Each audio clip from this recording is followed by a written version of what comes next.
Bienvenidos a la Biblia Católica en un año.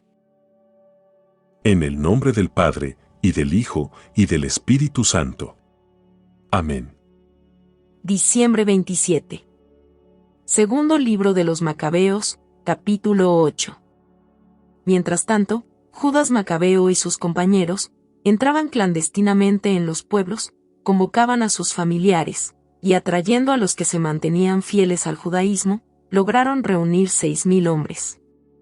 Ellos suplicaban al Señor que se dignara mirar a aquel pueblo pisoteado por todos, y se compadeciera del templo profanado por los impíos.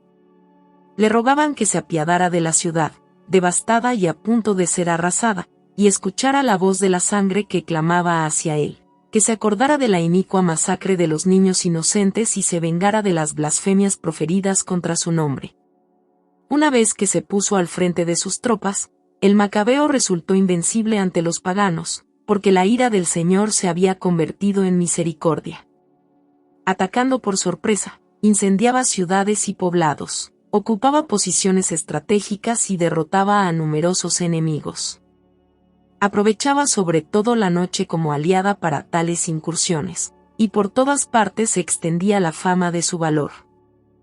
Al ver Filipo que Judas progresaba cada vez más, y sus victorias eran cada día más frecuentes, escribió a Ptolomeo, gobernador de Celesiria y Fenicia, para que prestara apoyo a la causa del rey. Este designó inmediatamente a Nicanor, hijo de Patroclo, uno de sus principales amigos, y lo envió al frente de no menos de 20.000 hombres de todas las naciones para acabar con toda la población de Judea. A su lado puso a Gorgias, general experimentado en la estrategia militar. Nicanor calculaba que, con la venta de los judíos prisioneros, podría pagar el tributo del rey a los romanos, que ascendía a 2.000 talentos. Por eso envió enseguida un aviso a las ciudades de la costa, invitando a comprar esclavos judíos y prometiendo entregar 90 esclavos por talento, sin imaginarse el castigo que pronto le infligiría el Todopoderoso. El anuncio de la expedición de Nicanor llegó a oídos de Judas. Cuando éste comunicó a sus acompañantes que se acercaba al ejército enemigo, los cobardes y los que desconfiaban de la justicia de Dios se dispersaron y buscaron refugio en otra parte. Otros vendían todo lo que les quedaba, y al mismo tiempo suplicaban al Señor que librara a los que el impío Nicanor ya tenía vendidos antes que comenzara la lucha. Rogaban al Señor que hiciera esto, si no por ellos mismos, al menos por las alianzas concedidas a sus padres y porque ellos llevaban su nombre augusto y lleno de majestad.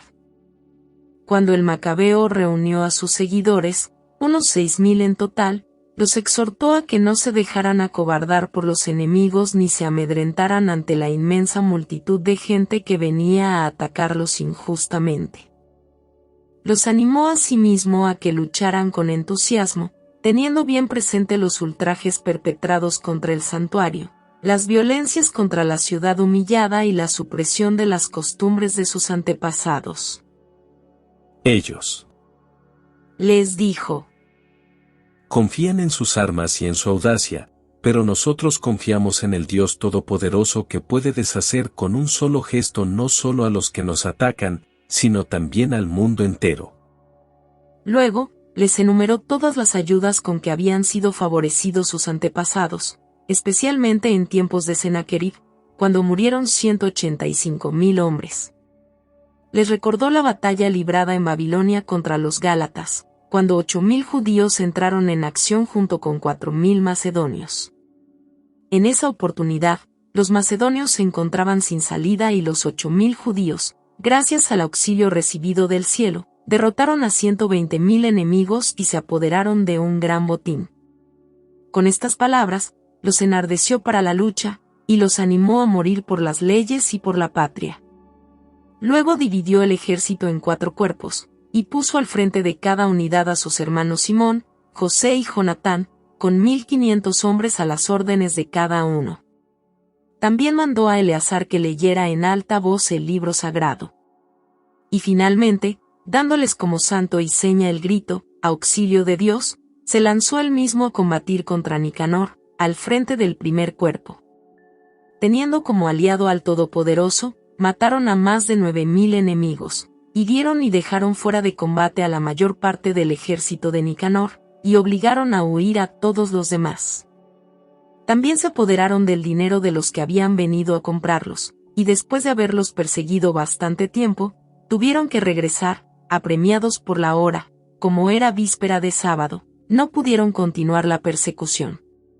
Una vez que recogieron las armas y se llevaron los despojos del enemigo, se pusieron a celebrar el sábado, bendiciendo y alabando una y otra vez al Señor, que los había salvado aquel día, concediéndoles así las primicias de su misericordia.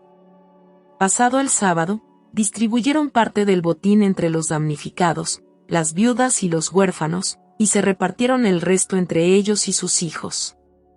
Después organizaron rogativas, pidiendo al Señor misericordioso que se reconciliara definitivamente con sus servidores. En un combate contra las tropas de Timoteo y de Báquides, les causaron más de 20,000 bajas y enseguida se apoderaron de fortalezas muy importantes. Luego distribuyeron un cuantioso botín por partes iguales, entre ellos, los damnificados, los huérfanos, las viudas y también los ancianos. Recogieron cuidadosamente las armas de los enemigos y las depositaron en lugares estratégicos, llevando a Jerusalén el resto del botín. También mataron al jefe de la escolta de Timoteo, un hombre muy impío que había hecho mucho daño a los judíos. Mientras celebraban la victoria en su patria, quemaron a los que habían incendiado las puertas sagradas, incluido Calístenes, que se había refugiado en una choza. Así él recibió el castigo merecido por su impiedad. En cuanto al perversísimo Nicanor, que había traído miles de mercaderes para la venta de los judíos, quedó humillado con el auxilio del Señor por los mismos que él despreciaba como los más viles. Despojado de sus lujosas vestiduras, solo y errante por los campos como un fugitivo, llegó a Antioquía con mucha más suerte que su ejército, que había sido destruido. Y el que había pretendido pagar el tributo a los romanos con la venta de prisioneros de Jerusalén, pregonaba que los judíos tenían un defensor y que eran invulnerables porque seguían las leyes prescritas por él. Segundo libro de los Macabeos, capítulo 9. Por ese tiempo, Antíoco tuvo que retirarse precipitadamente de las regiones de Persia. En efecto, después de haber entrado en la ciudad llamada Persépolis, intentó saquear el templo y apoderarse de la ciudad. Pero el pueblo se amotinó y se defendió con las armas. Antíoco, derrotado por la gente del país, tuvo que emprender una vergonzosa retirada. Cuando estaba en Ecbátana, recibió la noticia de lo que le había sucedido a Nicanor y a las tropas de Timoteo. Enfurecido a causa de esto, pensaba desquitarse con los judíos de la afrenta que le habían inferido, los que le obligaron a emprender la retirada. Entonces ordenó al auriga que condujera el carro sin parar hasta el fin del trayecto. Pero, en realidad, ya era inminente el juicio del cielo, porque él había dicho lleno de arrogancia: Al llegar allí, haré de Jerusalén un cementerio de judíos. El Señor, que todo lo ve, el Dios de Israel, lo castigó con un mal incurable e invisible. Apenas pronunciadas estas palabras, sintió un intenso dolor intestinal con agudos retorcijones internos. Todo esto era muy justo, porque él había atormentado las entrañas de los demás con tantos y tan refinados suplicios. A pesar de esto, no cedía en lo más mínimo su arrogancia, por el contrario, siempre lleno de soberbia, y exhalando contra los judíos el fuego de su furor, mandaba acelerar la marcha. Pero mientras avanzaba velozmente, se cayó del carro y todos los miembros de su cuerpo quedaron lesionados por la violencia de la caída. Aquel que poco antes, llevado de una jactancia sobrehumana, creía dictar órdenes a las olas del mar y pensaba pesar en la balanza las cimas de los montes, era llevado en camilla, después de haber caído en tierra. Así ponía de manifiesto a los ojos de todos el poder de Dios. Su estado era tal que del cuerpo del impío brotaban los gusanos. Estando vivo aún, la carne se le caía a pedazos, en medio de dolores y sufrimientos, y el ejército apenas podía soportar el hedor que emanaba de él. A causa de ese olor insoportable, Nadie podía llevar ahora al que poco antes se creía capaz de tocar los astros del cielo. Solo entonces, en aquel estado de postración, comenzó a ceder en su desmedida soberbia y a entrar en razón, por los dolores que se hacían cada vez más intensos a causa del castigo divino. Como ni él mismo podía soportar su propio hedor, exclamó: Es justo someterse a Dios y no creerse igual a Él, siendo un simple mortal. Aquel malvado rogaba al soberano, de quien ya no alcanzaría misericordia, prometiendo que declararía libre a la ciudad santa, a la que antes se había dirigido rápidamente para arrasarla y convertirla en un cementerio, que equipararía con los atenienses a todos aquellos judíos que había considerado dignos, no de una sepultura, sino de ser arrojados, junto con sus hijos, como pasto de las fieras y de las aves de rapiña, que adornaría con los más hermosos presentes el templo santo que antes había saqueado, que devolvería con creces los objetos sagrados y que proveería con sus propios ingresos los fondos necesarios para los sacrificios, y finalmente, que se haría judío y recorrería todos los lugares habitados, proclamando el poder de Dios. Como sus dolores no se calmaban de ninguna forma, porque el justo juicio de Dios se había abatido sobre él, y desesperando de su salud, escribió a los judíos, en tono de súplica, la carta que se transcribe a continuación. Antíoco, rey y general, saluda a los judíos, ciudadanos respetables, deseándoles felicidad, salud y prosperidad. Si ustedes y sus hijos se encuentran bien, y sus asuntos marchan conforme a sus deseos, damos inmensas gracias por eso. En cuanto a mí, que estoy postrado sin fuerzas en mi lecho, conservo un afectuoso recuerdo de ustedes y de sus buenos sentimientos. Cuando regresaba de las regiones de Persia, contraje una penosa enfermedad y he creído conveniente preocuparme por la seguridad de todos. No es que desespere de mi salud, al contrario, tengo mucha confianza de que podré recuperarme de mi enfermedad. Sin embargo, he tenido en cuenta que cuando mi padre emprendió una campaña a las regiones de la meseta, designó a su futuro sucesor. Así, si sucedía algo imprevisto o llegaba una noticia desagradable, los habitantes de las provincias no se perturbarían, sabiendo de antemano a quién quedaba confiado el gobierno. He tenido en cuenta, además, que los soberanos de los países vecinos a mi reino están al acecho, esperando cualquier ocasión favorable. Por eso, he decidido designar rey a mi hijo Antíoco, a quien muchas veces, durante mis campañas a las provincias de la meseta, ya he presentado y recomendado a la mayor parte de ustedes. También a él le he escrito la carta que aquí se adjunta. Y ahora les pido encarecidamente que recuerden mis beneficios públicos y privados y perseveren en sus buenos sentimientos hacia mí y hacia mi hijo. Porque estoy persuadido de que él seguirá con moderación y humanidad el programa que yo me he trazado, y así se entenderá bien con ustedes. Así murió aquel criminal y blasfemo, padeciendo los peores sufrimientos, como los había hecho padecer a otros, terminó su vida en un país extranjero, en medio de las montañas y en el más lamentable infortunio. Filipo, su compañero de infancia, conducía el cadáver, pero no fiándose del hijo de Antíoco, se dirigió a Egipto, donde reinaba Ptolomeo Filométor. Palabra de Dios. Te alabamos, Señor. Cantar de los Cantares, capítulo 3. En mi lecho, durante la noche, busqué al amado de mi alma. Lo busqué y no lo encontré. Me levantaré y recorreré la ciudad, por las calles y las plazas, buscaré al amado de mi alma. Lo busqué y no lo encontré. Me encontraron los centinelas que hacen la ronda por la ciudad, han visto al amado de mi alma. Apenas los había pasado, encontré al amado de mi alma. Lo agarré, y no lo soltaré hasta que lo haya hecho entrar en la casa de mi madre, en la habitación de la que me engendró. Júrenme, hijas de Jerusalén, por las gacelas y las ciervas del campo, que no despertarán ni desvelarán a mi amor hasta que ella quiera. ¿Qué es eso que sube del desierto, como una columna de humo, perfumada de mirra y de incienso y de todos los perfumes exóticos? Es la litera de Salomón. La rodean 70 guerreros, de los más valientes de Israel, todos ellos provistos de espada, adiestrados para el combate, cada uno con su espada a la cintura por temor a los peligros de la noche.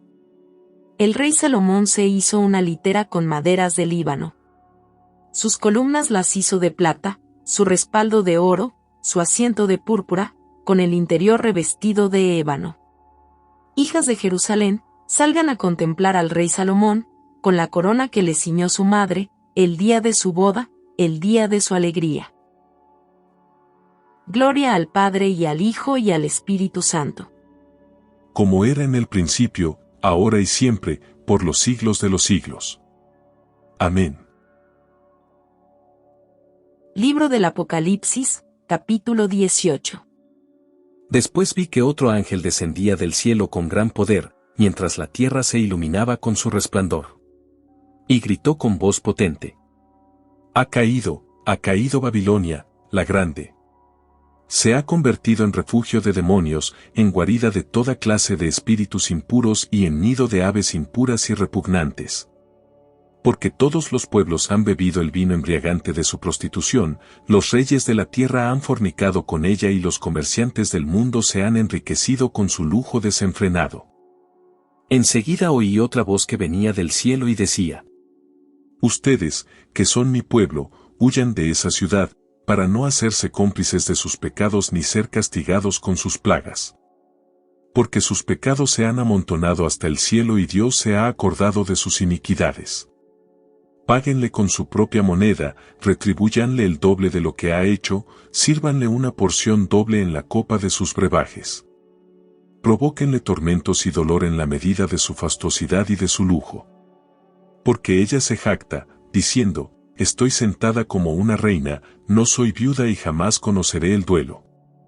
Por eso, en un solo día, caerán sobre ella las plagas que merece, peste, llanto y hambre. Y será consumida por el fuego, porque el Señor Dios que la ha condenado es poderoso.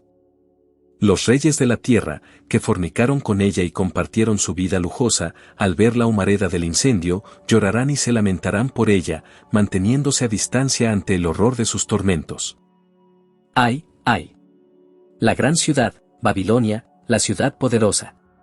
Bastó una hora para que recibieras tu castigo.